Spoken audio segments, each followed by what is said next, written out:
સુરતના અમરોલી વિસ્તારમાં ગેરકાયદેસર ગર્ભ પરીક્ષણ રેકેટનો પર્દાફાશ. કોસાડ રોડ પર આવેલ શિવમ હોસ્પિટલમાં ચાલતું હતું ગેરકાયદેસર ગર્ભ પરીક્ષણ.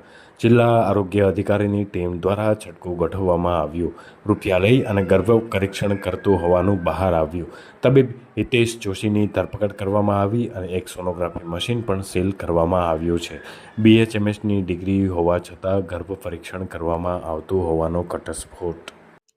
આ બાબતમાં એક સામાજિક કાર્યકર્તાએ એક ફરિયાદ કરવામાં આવી હતી અને એ જે ઓમ સાઈ ક્લિનિક અને હોસ્પિટલ જે લિંબાયત વિસ્તારમાં છે જેમના ડૉક્ટર ઝડફિયા અને એની સાથેનો એક રિક્ષા ડ્રાઈવર છે બળગુજર કરીને, એ લોકો જેમના સંપર્કમાં આવતા સગર્ભા બહેનોને જે એમની તપાસ કરવાની થતી હોય, બાબો કે બેબી જાણવાનું, એવા લોકોનો સંપર્ક કરીને આ હોસ્પિટલમાં એને રિફર કરવામાં આવતા હતા અને એનું પૈસા લેવામાં આવતા હતા.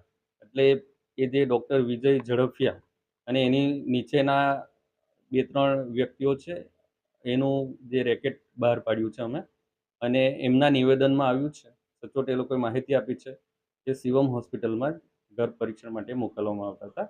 ઘણા બધા પેશન્ટોના નંબર તેમજ જે લેવડ દેવડનું જે ટ્રાન્ઝેક્શન થયું છે એ પણ અમને ખબર પડી છે. એ પણ અમે કોર્ટમાં રજૂ કરીશું. 10,000 થી 15,000 રૂપિયા એક પેશન્ટ પાસેથી લેવામાં આવતા.